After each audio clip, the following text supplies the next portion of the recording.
नमस्कार और the deep dive में आपका स्वागत है। नमस्कार। आज हमारे सामने एक ऐसी किताब है जो सिर्फ एक किताब नहीं है बल्कि एक दरवाजा है, एक अलग ही दुनिया में झांकने का। हाँ बिल्कुल। हम बात कर रहे हैं योगी कथामृत की, यानी ऑटोबायोग्राफी ऑफ अ योगी। एक क्लासिक। तो आज हम क्या करने वाले हैं, हम इसके लेखक परमहंस योगानंद की असाधारण यात्रा को समझने की कोशिश करेंगे। और एक कहानी मतलब किसी आम इंसान की नहीं है। नहीं, बिल्कुल नहीं। ये एक ऐसी आत्मा की कहानी है जो बचपन से ही कुछ और खोज रही थी। तो हम इसे 3 हिस्सों में देखेंगे। ठीक है। पहला, भारत में ईश्वर के लिए उनकी वो बेचैन तलाश। फिर उनके जीवन का वो टर्निंग पॉइंट, जब वो अपने गुरु से मिले, हाँ, स्वामी श्री युक्तेश्वर, और आखिर में वो खास कह सकते हैं वैज्ञानिक तकनीक जिसे वो पश्चिम तक ले गए, क्रिया योग। और ये सारी कहानी शुरू होती है एक तस्वीर से, उनके माता पिता की तस्वीर से, जो इस महान आध्यात्मिक खोज को एक बहुत ही मानवीय, एक पारिवारिक नींव देती है। सही कहा। तो चलिए इस कहानी की परतों को एक एक करके खोलते हैं। शुरुआत करते हैं योगानंद के बचपन से। उनका असली नाम था मुकुंद। हाँ, मुकुंदलाल घोष। और वो कोई आम बच्चे नहीं थे। जहां दूसरे बच्चे खिलौनों में खुश रहते थे, मुकुंद के मन में ईश्वर को पाने की एक आग जल रही थी। एक असली बेचैनी थी। बिल्कुल। किताब में तो कई किस्से हैं कि कैसे वो बार बार साधु बनने के लिए हिमालय भाग जाने की कोशिश करते थे। हाँ, और यहाँ सबसे दिलचस्प बात यह है कि ये कोई टीनेज रिबेलियन नहीं था जैसा हम आजकल सोचते हैं। अच्छा। ये दुनिया से भागना नहीं था, ये एक दूसरी ज्यादा सच्ची वास्तविकता की तरफ एक जबरदस्त खिंचाव था। एक खिंचाव। उनकी खोज बिल्कुल असली थी। किताब उनके सफर को दिखाती है जहां वो कई तरह के संतों और साधुओं से मिलते हैं। हाँ, वो इत्र वाले संत और वो हवा में तैरने वाले योगी, कोई ऐसा संत जो कभी सोता नहीं। हर मुलाकात उन्हें कुछ सिखाती है, पर उन्हें अंदर से पता था कि ये मेरे गुरु नहीं है। हाँ, कि इनमें से कोई भी उनका नियत गुरु नहीं है। ये एक साधक की अथक खोज है, और ये भी दिखाता है कि सही गुरु शायद सही समय पर ही मिलता है। और इस खोज में उनके परिवार की भूमिका भी बहुत अनोखी थी, खासकर उनके माता पिता की। बिल्कुल। उनकी माँ, जिनका देहांत जल्दी हो गया था, वो खुद बहुत आध्यात्मिक थी और योगानंद पर उनका बहुत गहरा असर था। हाँ, वो कहानी तो बहुत ही दिल को छू जाती है, जहाँ उनकी माँ उन्हें एक दिव्य दर्शन में दिखाई देती हैं। वाकई। और उनके पिता, वो तो एक अनुशासित सफल व्यक्ति थे। हाँ, बंगाल नागपुर रेलवे में एक ऊंचे पद पर थे, लेकिन उन्होंने कभी अपने बेटे की इस आध्यात्मिक प्यास को दबाया नहीं, बल्कि उसका साथ दिया। उसका साथ दिया। भले ही वो शायद पूरी तरह समझ नहीं पाते थे कि ये लड़का चाहता क्या है। ये सांसारिक जिम्मेदारियों और आध्यात्मिक सपनों के बीच एक बहुत सुंदर संतुलन दिखाता है। मतलब ये कि स्पिरिचुअल होने के लिए सब कुछ छोड़ना जरूरी नहीं है। बिल्कुल। आप दुनिया में रहकर भी अपनी खोज जारी रख सकते हैं। ठीक है, तो परिवार का सहारा तो था, लेकिन वो असली गुरु की खोज में बेचैन थे। और फिर वो मुलाकात होती है। किसी फिल्मी सीन से कम नहीं लगती वो, है ना? बिल्कुल। बनारस की एक तंग गली में अचानक एक ऐसे व्यक्ति से मिलना जिसे आपने अपने सपनों में, अपने ध्यान में देखा हो। वो एक असाधारण पल था। योगानंद ने उसे ऐसा बताया है जैसे सदियों के बिछोह के बाद कोई अपने घर लौट आया हो। वाव। वो उनके गुरु थे, स्वामी श्री युक्तेश्वर गिरी। और यहीं से कहानी का सबसे महत्वपूर्ण अध्याय शुरू होता है, गुरु शिष्य का रिश्ता। ये रिश्ता आज के जमाने से बहुत अलग लगता है। किताब में जैसा बताया गया है, ये कोई ब्लाइंड फेथ वाला रिश्ता तो नहीं था। नहीं, बिल्कुल नहीं। श्री युक्तेश्वर का प्रशिक्षण बहुत कठोर था। कठोर और वैज्ञानिक।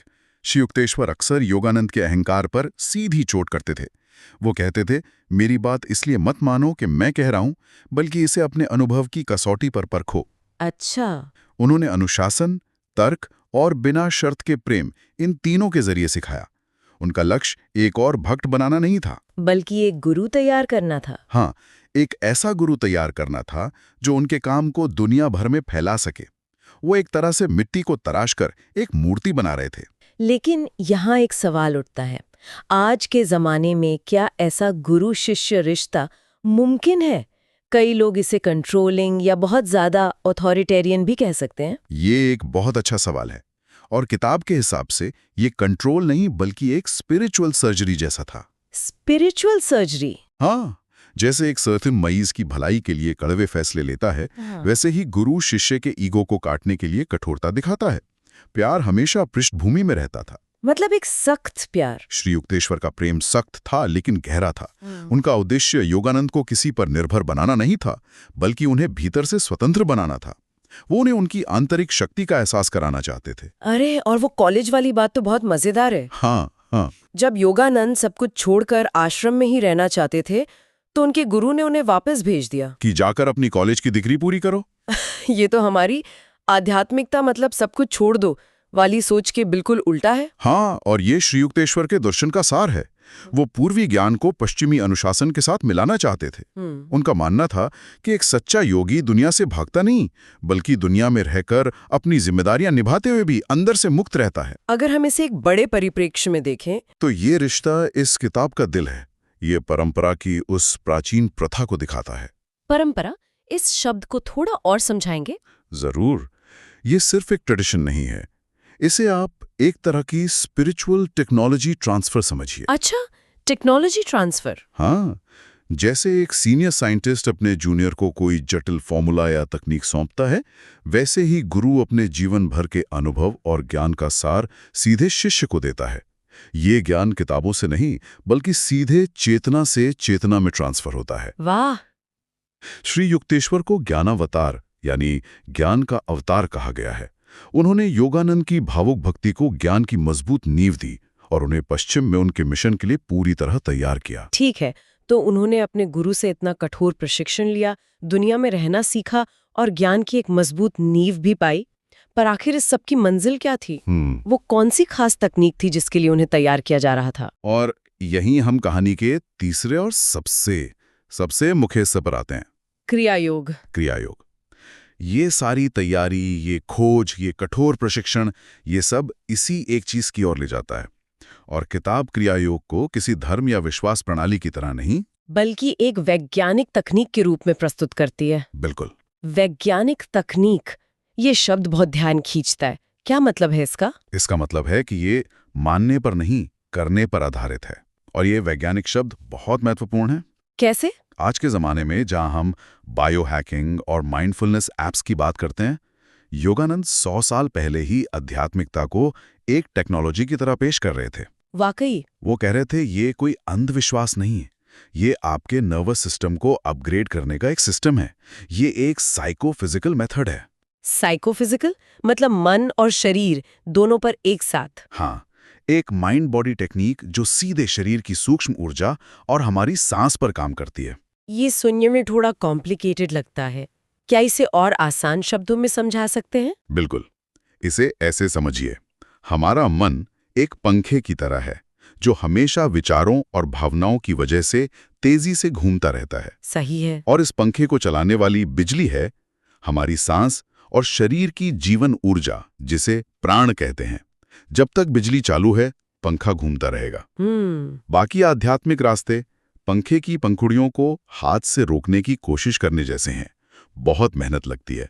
क्रियायोग सीधे मेन स्विच पर काम करता है। हाँ। ये सांस की इस बिजली को धीरे धीरे बंद करने या कहूं शांत करने की तकनीक है।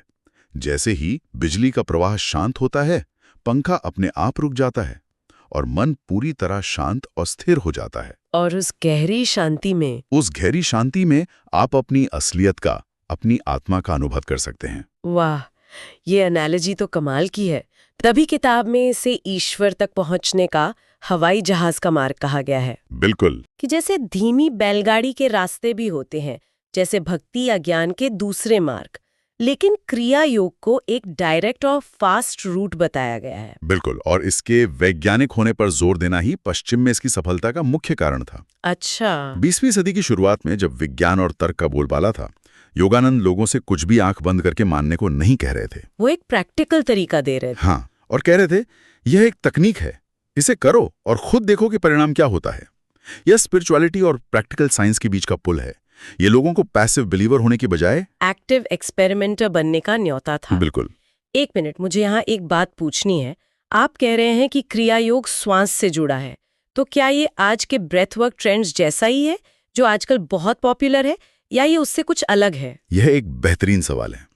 सतही तौर पर समानताएं हैं, क्योंकि दोनों ही सांस की शक्ति का उपयोग करते हैं, लेकिन लक्ष्य में जमीन आसमान का फर्क है। अच्छा, वो कैसे? ज्यादातर मॉडर्न ब्रेथवर्क टेक्निक्स का लक्ष्य होता है तनाव कम करना, बेहतर महसूस करना या ज्यादा एनर्जी पाना, जो कि बहुत अच्छा है, इसमें कोई बुराई नहीं है। लेकिन क्रिया योग का लक्ष्य इससे कहीं ज्यादा गहरा है। इसका एकमात्र उद्देश्य है चेतना को शरीर और मन की सीमाओं से मुक्त करके ईश्वर के साथ एक हो जाने का अनुभव करना। मतलब ये कोई वेलनेस टेक्निक नहीं है? नहीं, ये एक मुक्ति की तकनीक है। तो ये तकनीक आई कहाँ से? क्या योगानंद का अपना आविष्कार था? नहीं, और किताब इस बात पर बहुत जोर देती है। इसे भगवद गीता और पतंजलि के योग सूत्रों जैसे प्राचीन ग्रंथों से जोड़ा गया है। मतलब ये बहुत पुरानी है? कहा जाता है कि क्रिया योग कोई नया आविष्कार नहीं है, बल्कि आत्मा के एक खोए हुए विज्ञान का पुनरुद्धार है। इसे उनकी गुरु परंपरा के महान गुरुओं, जैसे महाअवतार बाबा जी। हाँ, महाअवतार बाबा जी और उनके शिष्य लाहिड़ी महाशय द्वारा आधुनिक युग के लिए वापस लाया गया, जिन्होंने इसे फिर से आम लोगों और गृहस्थों के लिए सुलभ बनाया। तो यह एक बहुत ही प्राचीन और शक्तिशाली विरासत का हिस्सा है।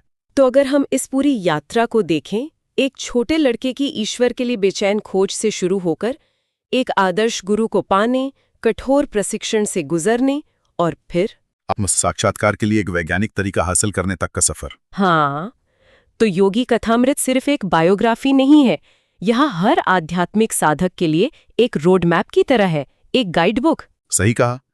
और इसकी स्थायी अपील पर मेरा अंतिम विचार यह है कि यह किताब एक योगी के रास्ते को रहस्यमयी पर्दे से बाहर निकालती है, लेकिन उसके आश्चर्य और जादू को बनाए रखती है। ये बहुत अच्छी बात कही आपने। यह दिखाती है कि योग कोई अजीबोगरीब चीज नहीं, बल्कि एक व्यवस्थित विज्ञान है जिसका अभ्यास कोई भी कर सकता है। यह हमें यकीन दिलाती है कि चेतना की उच्चतम अवस्थाएं सिर्फ गुफाओं में रहने वाले प्राचीन ऋषियों के लिए नहीं है, बल्कि आधुनिक दुनिया में रहने वाले लोगों के लिए भी हैं। हाँ, अपने काम और परिवार के बीच रहने वाले लोगों द्वारा भी हासिल की जा सकती हैं। ये आध्यात्मिकता को एक तरह से लोकतांत्रिक बनाती है। तो ये थी हमारी आज की गहरी खोज योगी कथामृत के पन्नों में। इस बातचीत को खत्म करने से पहले एक विचार श्रोताओं के लिए छोड़कर जाते हैं। जरूर। ये किताब योग को आंतरिक ऊर्जा को नियंत्रित करने का एक विज्ञान बताती है। यदि हमारी प्राण शक्ति और श्वास वास्तव में हमारे शरीर और हमारी चेतना के बीच की कड़ी है, तो हमारे रोजमर्रा के जीवन में क्या बदलाव आएगा अगर हम अपनी आंतरिक ऊर्जा पर उतना ही ध्यान देना शुरू कर दें जितना हम अपने खान पान या शारीरिक व्यायाम पर देते हैं। बिल्कुल, सोचने वाली बात है।